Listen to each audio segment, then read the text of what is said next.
What's going on, guys? It's me, Rake, is back with a new video, and I'm really looking forward to Pantheon: Rise of the Fallen. That's like this MMORPG that I'm really looking forward to. But lately, this other kind of game, Ashes of Creation, interests me. I'm not sure if it's gonna have the same values as Pantheon has, because I'm really looking for this old school kind of values where stuff is really hard and it takes a time to kill stuff, and I'm not sure if that game is gonna have that. But everything that I heard so far has been really good.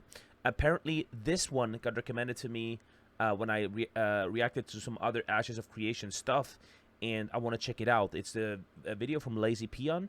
Genuinely the most exciting upcoming MMORPG, Ashes of Creation. We're going to check this out, and we'll see what it is all about. Let's do it.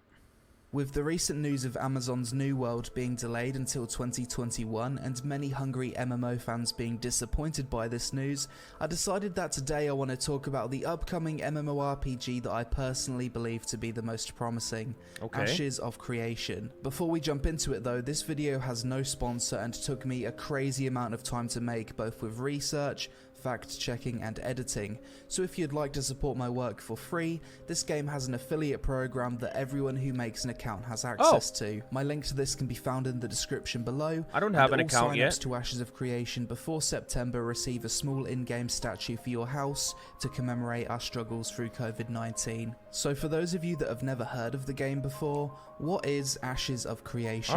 Ashes of Creation is a Western-made sandpark MMORPG that's focused on a strong mix of both PvP and PvE content. This game was initially kickstarted 3 years ago, but was already fully funded to completion via private investment from the game's creative director, Sharif. Unlike many of the Eastern MMOs that have had Western releases over the past few years, Ashes of Creation has consistently said from day one that there will be no pay to win in this game. Due to this, the game will operate with a no box cost subscription fee business model with a cosmetic only cash shop. The thing that makes Ashes of Creation the MMORPG that I'm personally the most excited for is the sheer scope of the project. This game seems to be combining all the... So you gotta pay $15 a month for this game. Okay. That's okay, I guess. If it stays with that, right?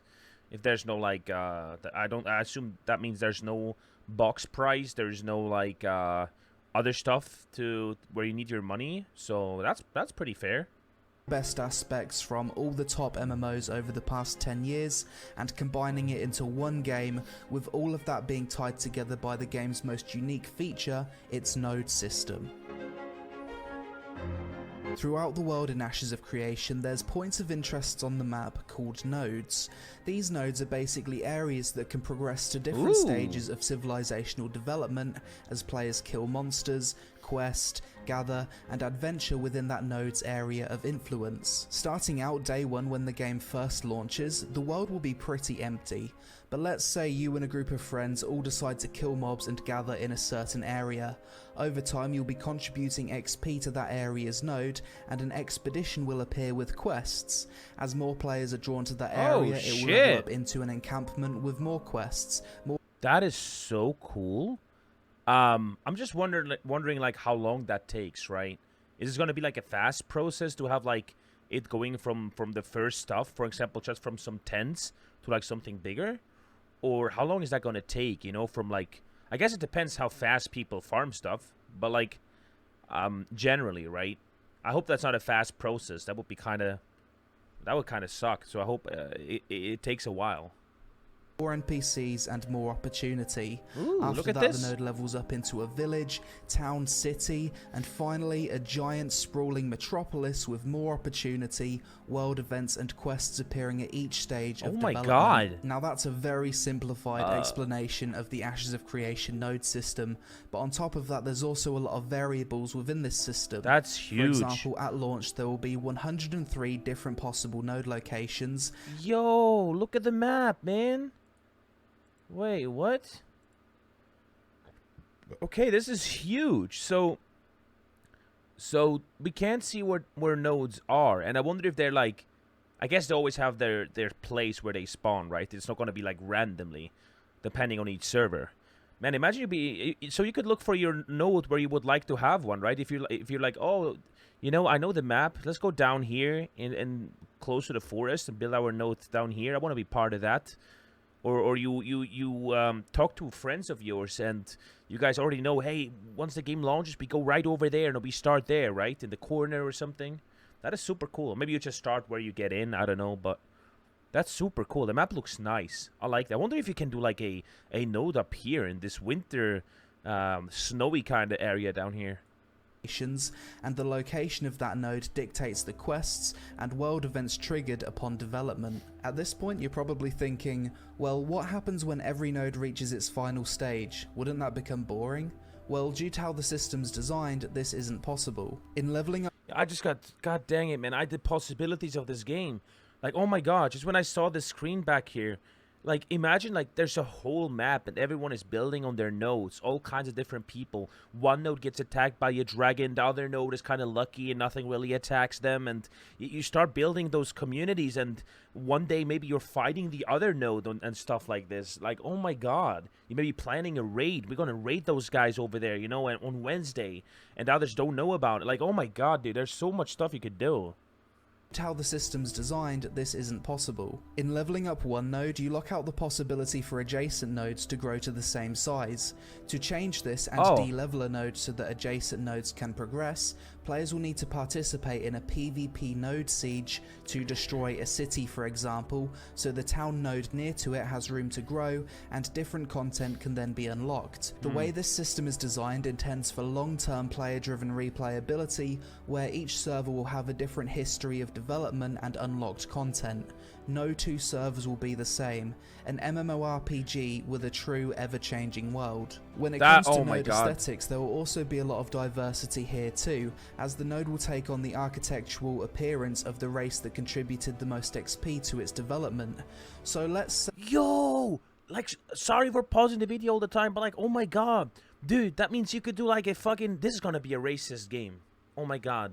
This is gonna be the— oh my god.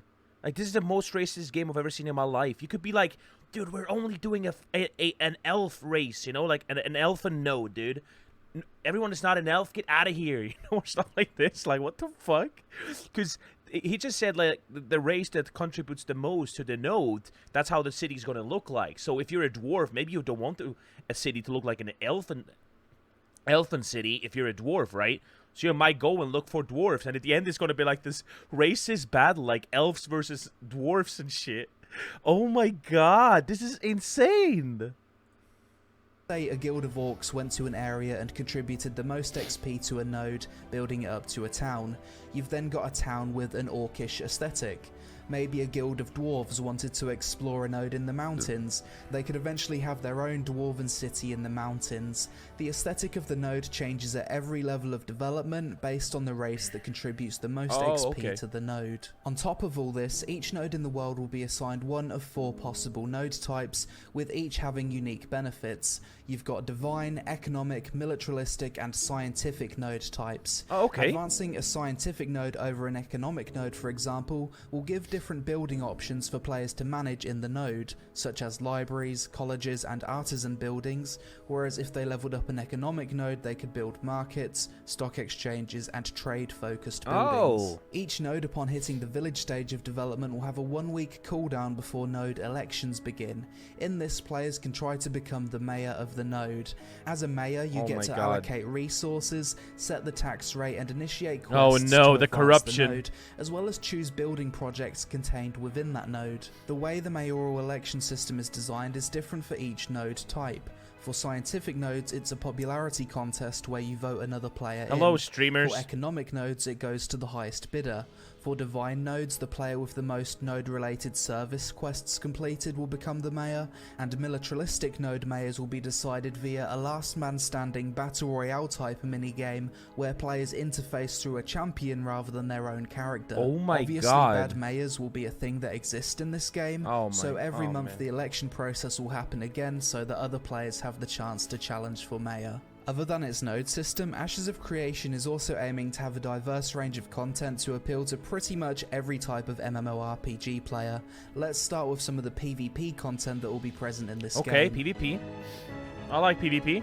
PvP content in Ashes consists of open world flagging, caravan PvP, duels, battlegrounds, castle sieges, node sieges, arenas, and guild wars. But before all of you PvE players get scared off at the thought of open world PvP, you'll be happy to know that this game has anti-grief mechanics in the form of its corruption system. When it comes to corruption, players have 3 states: green, non-combatant; purple, combatant; red, corrupted. I've displayed an image on screen that shows how this system works, but from the point of view of a non-combatant PvE player minding their own business, if another player comes up to you and kills you, they all become corrupted and receive ever-growing penalties the more innocent players they decide to kill. Eventually, corrupted players can drop their items, which can be looted by other players.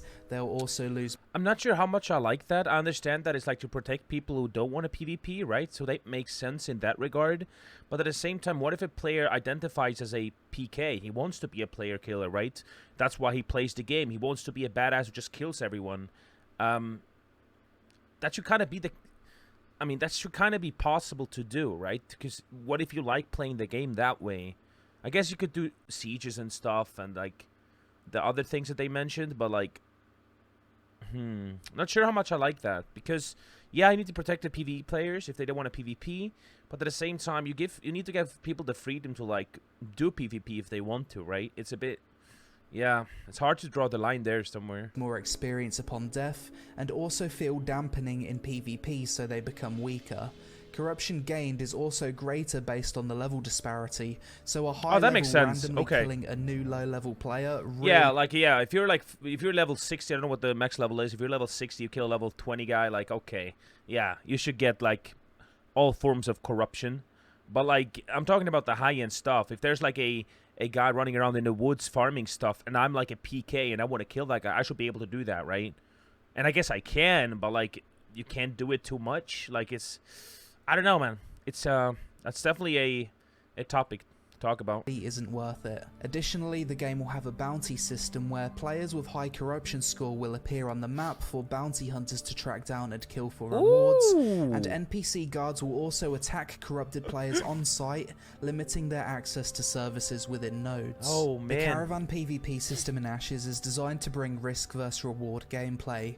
Due to storage being localized to each node and different areas of the map having easier or harder access to certain resources, players will need to transport goods between nodes via caravans. When a caravan is spawned, it will create a moving open world PvP zone. When players approach the caravan, they'll be given 3 options: attack, defend, or ignore.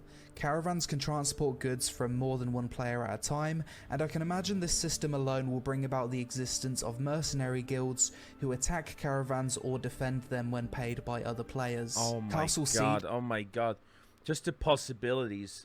Like, if you're like a guild, you're waiting somewhere, you know there's gonna be a caravan down there, everyone is preparing in the woods, like, wait! And then, like, the caravan coming, and they're like, and they're going in, you know, like, oh my god, dude. The possibilities, I mean, I don't know. Will be a monthly event in which guilds can fight in a 250 vs 250 battle to take control of one of the 5 castles in the world. Ooh. Node sieges are different to castle sieges and are the catalyst for change in the world. Node sieges can last up to 2 hours. If a node is successfully defended, it can't be attacked for a certain period of time in relation to the level of that node. A village, for example, can't be attacked for another 20 days, whilst a metropolis cannot be attacked for 50 days if successfully defended. Additionally, once a node siege is declared, there's a period of time where many services in the node are shut down in preparation for war. For a village siege, there's 2 days notice, makes sense. and for metropolis, there's 5 days notice. These node sieges can only be declared within a certain period of the server's prime time to give everyone a chance to attend. If a node siege is successful, the node... Yeah, but it's really hard here now. I wonder how this balance is like. You would assume someone in a castle maybe has easier chances of defending than the attackers, or how are they, like, is it generally that it is pretty easily to, like, overtake a node, or is it more like it's a bit easier to defend it? There's no way it's gonna be balanced, right? So I wonder what the most, like, what happens the most of the times, right? Because there's gonna be problems balancing this. Like, I'm just wondering, what do you guys think? Is it gonna be easier attacking a node or defending a node? because even you could say, oh, it could go either way. I'm pretty sure there's going to be a pattern that it's probably made so it's you can kind of easily take it over or something. I wonder how this is going to be.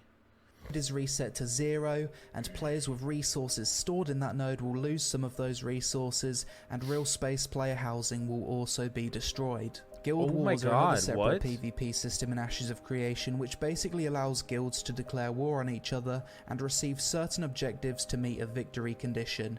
This system isn't fully fleshed out as of making this video, but it seems like a more in-depth version of what Black Desert Online currently has, with objective-based components mixed into it too.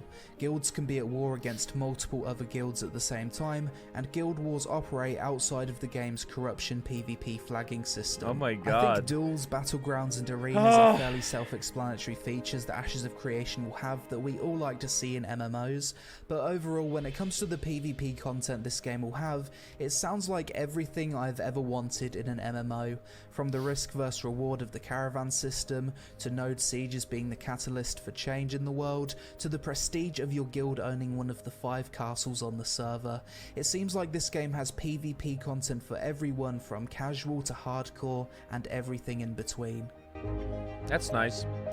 PvE content will play a massive role in Ashes of Creation and features content in the form of quests, open world dungeons, instanced dungeons, open world raids, instanced raids, world bosses and monster coin events, as well as all the activities related to the growth of nodes. PvE dungeon and raid content in Ashes will be designed for group sizes of 8, 16 and 40 players. 40-man raids! Feature a mix of both open world dungeons and raids, as well as instanced dungeons and raids, with 80% of them being open world and 20% of them being instanced. I really like this, because this makes it so that the world always feels alive, right?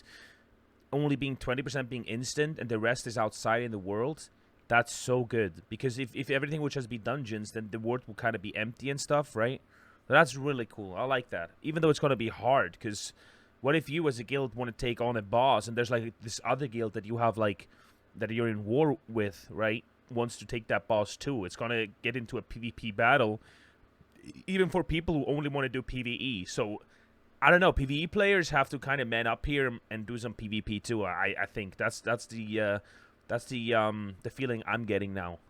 I always did a lot of PvP, so for me it's not an issue. But like people who only want to do PvE, it's gonna be rough, I think. But there will be no group finder in this game, so you'll need to join guilds and find party members via social interaction if you want to partake in a lot of PvE content. Yeah, this group finder thing, that's the most disgusting thing in the world. I remember this guy from Blizzard being on stage, and he was actually kind of joking about it. He was like, you know, remember back when you had no group finder and you had to look for people to do a group with? You remember that time?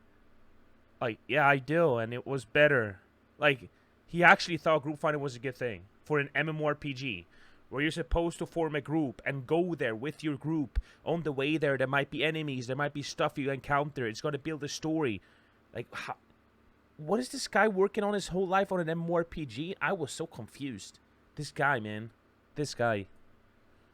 The way open world dungeons and raids will work is that they increase in difficulty the deeper you venture inside. Ooh. At the entrance you might be fighting weaker, lower level mobs with fewer mechanics, but as you get deeper into the dungeon you'll fight tougher enemies with more mechanics and better loot. Additionally, something you need to bear in mind is that all of the PvE content that's available in Ashes depends on the location of the nodes that the community decides to develop. Not sure about that difficulty system, but we'll see how that's going to work out. What if you're like a really good guild and you know that, you know, the more DPS you do, the harder the next boss is going to be? What if they just decide to not do as much DPS then, you know, and try to kill them as slow as possible? I don't know. Can this not be abused? I'm kind of confused here. One server may have access to completely different raids and dungeons to another server, purely because their nodes develop differently in different locations. Okay. So unlike other MMORPGs, the endgame PvE content really isn't a linear progression. It can't be a linear progression because different raids and dungeons will be locked or unlocked depending on where nodes are developed and what stage they're at. So in a way, it could also be in a PvE player's best interest to participate in a PvP node siege to reset the node that unlocks a certain raid, so that another node can then be developed which unlocks a different raid. A fun, unique piece of PvE content that I think a lot of people will enjoy in Ashes is its monster coin system. This is an event that either spawns randomly or following the advancement of a node, in which a horde of NPC monsters will spawn and attack the node. During this time, players can use an item. How cool is that? Imagine you're like in the city, you know, came back from a little journey, you know, you're selling your junk in your inventory. All of a sudden, people like, you know, the monsters attack or something. You know, you're like, what? Going out defending your city because it's like your town, right? You see like the mayor over there actually fighting because he's probably the guy who plays the most. Maybe the mayor is just sitting in his building and doesn't care. You know, it's going to depend on the mayor, but that's so cool. That is so cool, man. This is, oh man, the possibilities in this game seem limitless. Called a monster coin, which they can receive as a rare drop in game, to turn into a monster and assist the NPCs in attacking the node against other players. During a monster coin event, the node can't be destroyed, but buildings, services and NPCs can be disabled for a period of time. Quests in Ashes of Creation are divided up into 3 categories: events, tasks, and narrative quests. I'm interested in this now. Events are things that happen in Ashes as a result of the development of the world. Successfully completing an event will have positive consequences such as buffs, and failing events will have negative consequences such as natural disasters or node services being unavailable for a period of time. Tasks are quests without excessive amounts of text and story around them. And this is something that every game nowadays fails to do. Every single MMORPG. Look, there's going to be one mayor in this node. Is it going to be me? Probably not, right? But games need stuff like this where stuff is exclusive, and one guy having so much power or having this title, it just gives this game like a unique style. Not everyone needs to be able to always do everything. That's what pisses me off the most about games nowadays. You know, that everyone is getting this game is getting streamlined so hard, when this is what destroys the game. Just to get as many people as possible in, they streamline the game in every single way possible. Everyone can be the mayor. Yay! Like that's this one thing that I was always saying in my earlier videos from years ago, where if everyone has a Lamborghini, the Lamborghini is nothing special anymore, right? If you see one guy over there with a Lamborghini, you're like, damn, look at that car, you know? That is stuff that we need in games, and I think that's so cool that there's going to be one mayor. And that guy is probably a very active player, right? Or he wouldn't be mayor. It's just super cool, man. I just love it so far. Them, such as collect X resources to help build a blacksmith for the node. And narrative quests are more traditional story quests that can be personal to your class, race, or the region of the world you're in. So we see the caravan leaving here. So this can be attacked by enemy players then. This is crazy. Yo, their group looks really small. I guess they're just testing it, but I'm just saying. What if behind that hill there's like an enemy group waiting? I mean, not that close to the node, but these story arcs being locked behind further development of the nodes. Ooh, roleplay. If I was a role player, Ashes of Creation is without a doubt the MMORPG I'd be looking forward to the most. This game's being designed with so many great RP features to really add that extra level of immersion. I don't like that mount at all. The extensive player housing system. Like this game will have 3 types of player housing: instance departments, real space open world freeholds, and static housing within nodes. Each of these 3 types of player housing become available once a node reaches village stage or higher. Instance departments will become available in a node if a mayor decides to construct apartment buildings within an empty plot.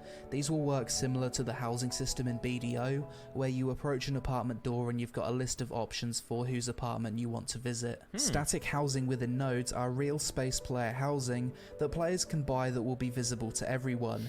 You'll be able to decorate the front of your house with yard ornaments, seamlessly enter and exit, and see your house grow from a small cottage to a mansion as the node levels up. Freeholds are large real space player housing plots that can be situated within the zone of influence of a node, but not actually inside the node.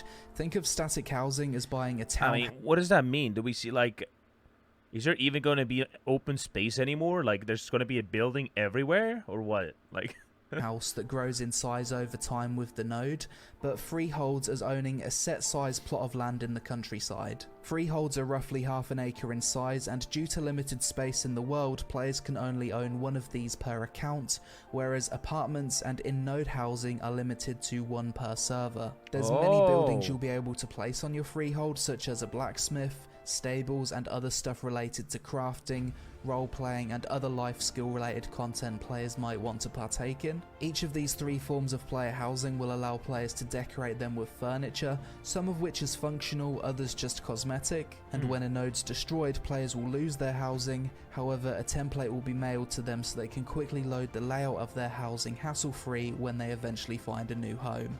As with every good roleplay MMO, Ashes of Creation will feature a wide range of races.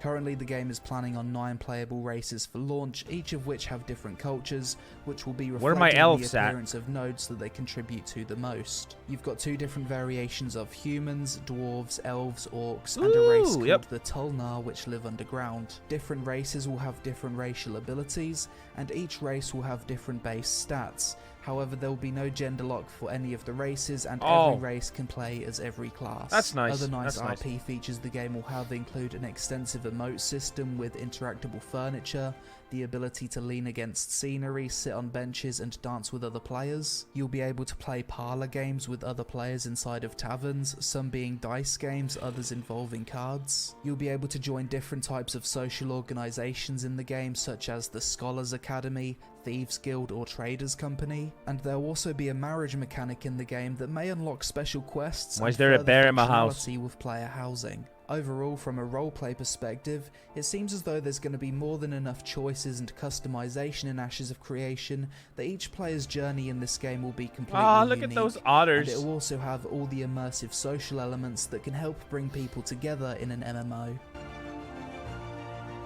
Professions and life skills in Ashes of Creation are referred to as artisan classes. These are split into 3 different trees: gathering, processing, and crafting. Gathering professions consist of fishing, herbalism, lumberjacking, mining, and animal taming. Processing professions basically refine raw material via the use of certain freehold buildings, such as forges to process ore into bars, lumberyards processing logs to planks, and so on. Crafting professions consist of alchemy, armor smithing, blacksmithing, carpentry, cooking, jewel crafting, scribing, shipbuilding, siege weapon building, and weaponsmithing. That looks really nice. I'm just wondering why there's so many smithing. What does that mean? Armor smithing? Okay, armor. Weapon. What does a blacksmith do then? If you have, can he do he does every no. I'm not sure what the difference here is. Siege weapon, shipbuilding. Like, okay, so far what I see in this game is like there's so much stuff. When do they want to release this game? Like, everything that I heard in this whole video is like so much. Like, it's gonna, like, it's so huge. I can't believe all of this is gonna be in the game. Like, that's just insane to me. Everything they want to do is just absolute nuts. Building and weaponsmithing. In this game, each character will only be able to truly master one profession. Ooh, look at that horse. You'll be unable to master multiple. You'll still be able to progress with multiple professions, but not to the extent of mastery. This is to create the need for community interaction and create a sense of identity. Crafting in Ashes of Creation is also being designed so that it won't become irrelevant like in other MMOs. Crafted gear will be on par with the highest tier drops from raid bosses, and due to being limited to mastery of only one artisan class, guilds will have to organise multiple people to meet their crafting and gathering needs to initiate sieges, complete projects, and contribute to the node. Personally, the profession I'm most excited for is animal husbandry, as you'll be able to breed different animals together to create some really weird and wonderful mounts. Oh, that's what I mean. Like, how? The class system in Ashes of Creation is quite interesting and leads to a lot of variety. First, you'll start out by picking a primary class archetype between Bard, Cleric, Fighter, Mage, Ranger, Rogue, Summoner, and Tank. That is so cool. I was never a fan of Bards. Cleric, I think that's kind of like a priest, right? So, Fighter seems cool. Mage, Ranger. I was never a big fan of Rogues. Summoner, Tank. That's cool. That's cool. Kind of cool seeing the tank being like an own class there. Interesting, interesting. Eventually, as you progress with your primary class, you'll get to choose a secondary class out of the same 8 options I previously mentioned. So choosing to be a mage, then fighter for example, would give you the overall class of battle mage.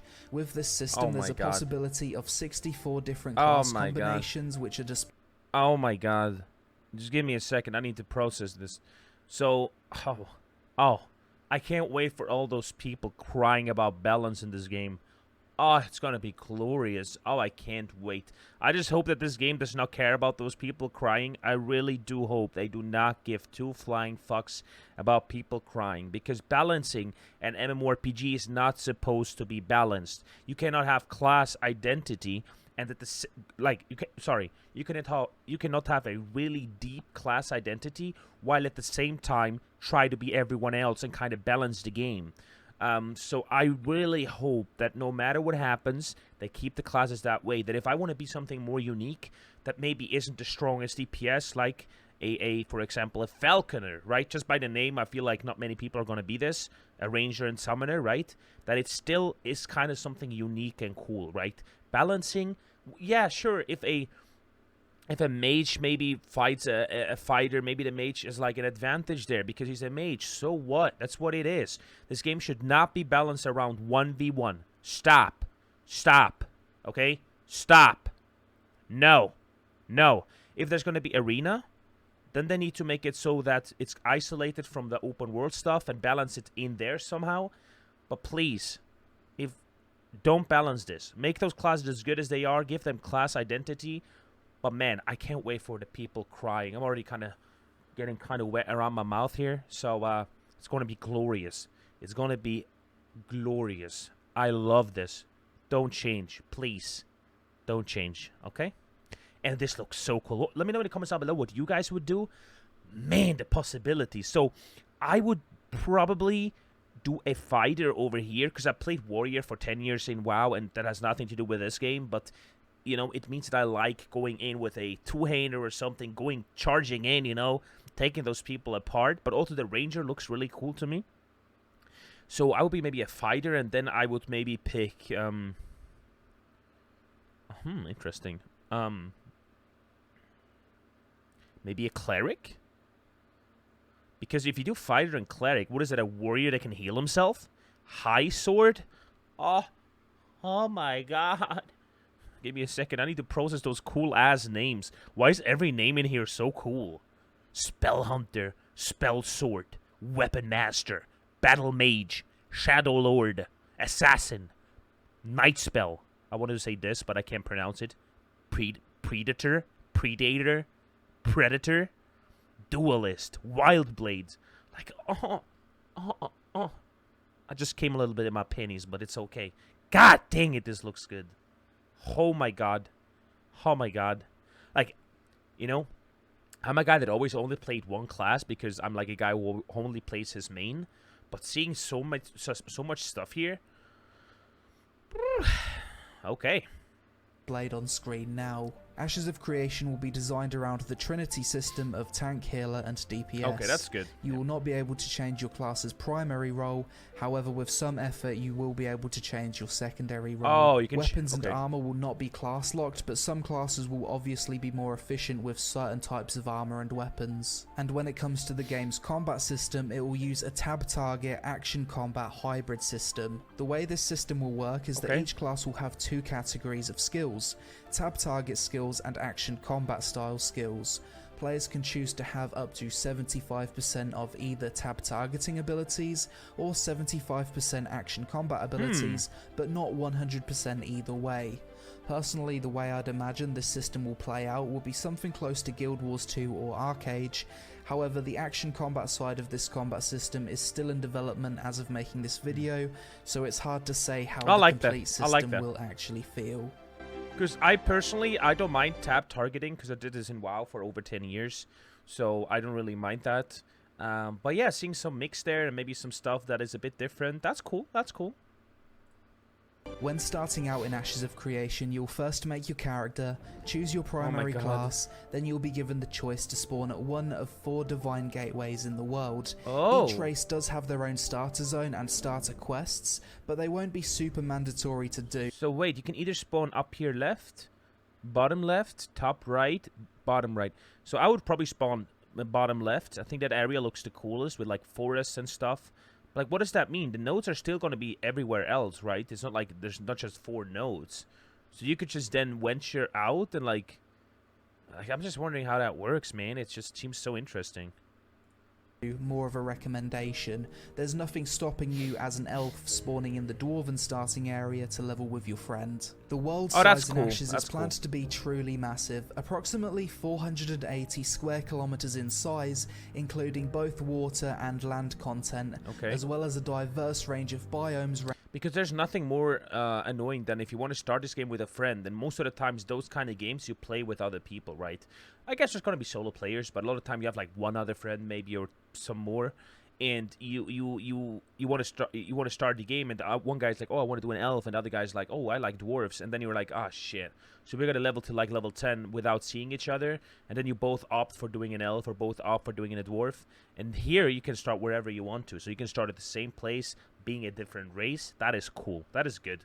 You know, if I be honest, like I would probably say this is not good if I have like old school values and stuff, because, you know, identity of the races. But at the same time, if you want to play with other people, it makes sense. It's not too bad, right? Ranging from deserts, swamps, plains, forests, snowy mountains, tropical islands, and everything in between.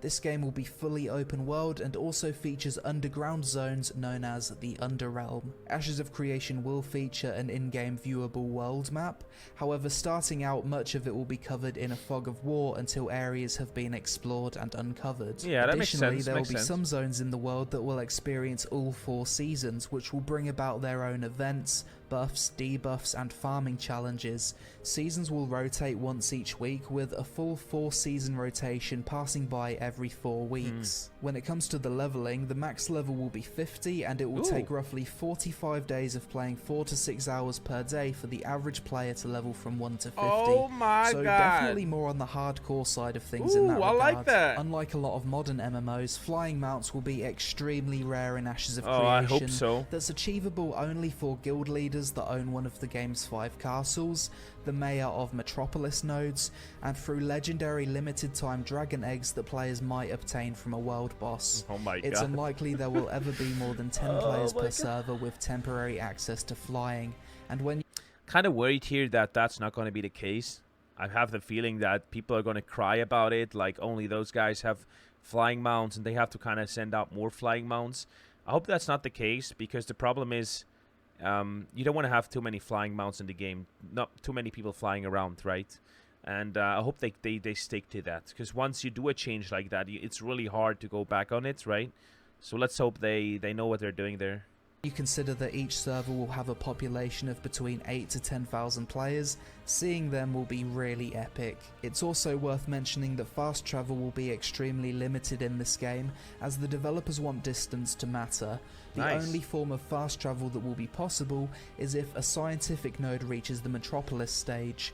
At this point, players can construct a building that offers fast travel only to nodes within the Metropolis's zone of influence. But that's pretty much it for my basic explanation of what Ashes of Creation is, without going super in depth on stuff. Next, I want to talk about why I believe this is the most exciting upcoming MMORPG, and why this game isn't just a pipe dream, rather something many people, including myself, will be testing with no NDA before the end of this year. Wrap this up here.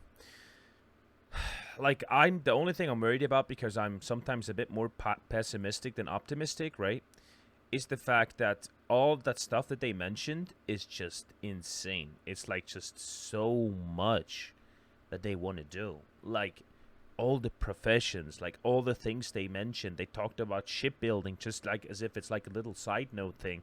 Like, it's crazy to me. Absolutely crazy, but maybe they pull it off. Who knows? But if they want to implement all of this, you can give this game another 5 years. That's kind of what I think. This needs a long time, right? This is I don't know how they're. I'm just mind fucked right now, to be absolutely honest with you. We'll see what happens. But even if this game comes out with 60% of what they said, and then maybe keep working on the other stuff and bring it in from time to time, that's all would also be cool, right? So we'll see, because an MMORPG is never really finished, because you always add stuff to it and make stuff better and implement new stuff and do changes, right? So I'm cool with that. Super excited for this. We'll see what happens. And you know, I hope it's gonna be good. But one thing that TheLazyPeon was talking about in this video as well is how fun is the combat gonna be. This is something that's gonna be really important, because one thing, for example, about WoW lost all its values. WoW is a theme park MMORPG like no one else. Like, WoW is such a streamlined piece of trash, right? And everyone would probably agree on that. But the way that WoW feels, the way that Blizzard games feel, is something that no one else has ever been able to just do as well. Like, if you play games like PUBG or Escape from Tarkov or some other games, it never feels as smooth and clean as Blizzard games do. I don't know what it is. Maybe because they choose an art style or an engine where they already know that's going to be the highest priority. But every time you play a Blizzard game, Overwatch, a shitty game, right? Catering to console players and unbalanced as fuck. But the gameplay is so smooth and good, like no other game. Like, I that's the problem that I have, and I wonder how clean that is going to be in Ashes of Creation. Because if you'll be fighting all the time and doing stuff, that stuff needs to feel good, smooth, you know, and really good all around. And that's the thing that I hope that this game is going to focus on as well, right?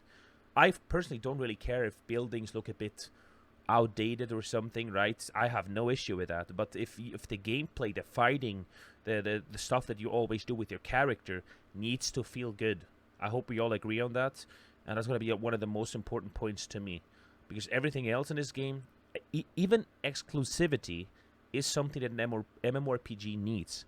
An MMORPG doesn't need to be balanced. That's why in WoW Classic Vanilla, this rock, paper, scissors method of, for example, a warrior is usually better than a mage. A warrior can beat a mage, but generally he doesn't. And a mage beats you know what I'm trying to say. This rock, paper, scissors, where one class is better than the other generally, but this class is then better against this one. That worked because most of the time it's been fights, not just 1v1, it's been fights of multiple people. It was a chaos. It was absolute chaos. Really weird, not balanced at all, but people still enjoyed it, right? And so I don't think an MMORPG needs to be balanced at all. That's not what it needs to be. It rather has deep class identity, right? And I hope they stick to that. Nothing would hurt me more than it being getting streamlined, like all those MMORPGs nowadays, where, oh my god, everyone is crying about the balance, and they take abilities out of certain classes because they're just too unique and difficult to handle with. No, please. And one thing that I want to put at the very end of this video, that it just hurts, is that the most active people who play a video game and are the most invested in a video game are never the same people that cry in the forums. Okay? That's a very important point. And I hope that we all aware of that. Okay, so hey, I'm happy for this game. Hope it comes out soon, and I see you guys in my next video. Bye-bye.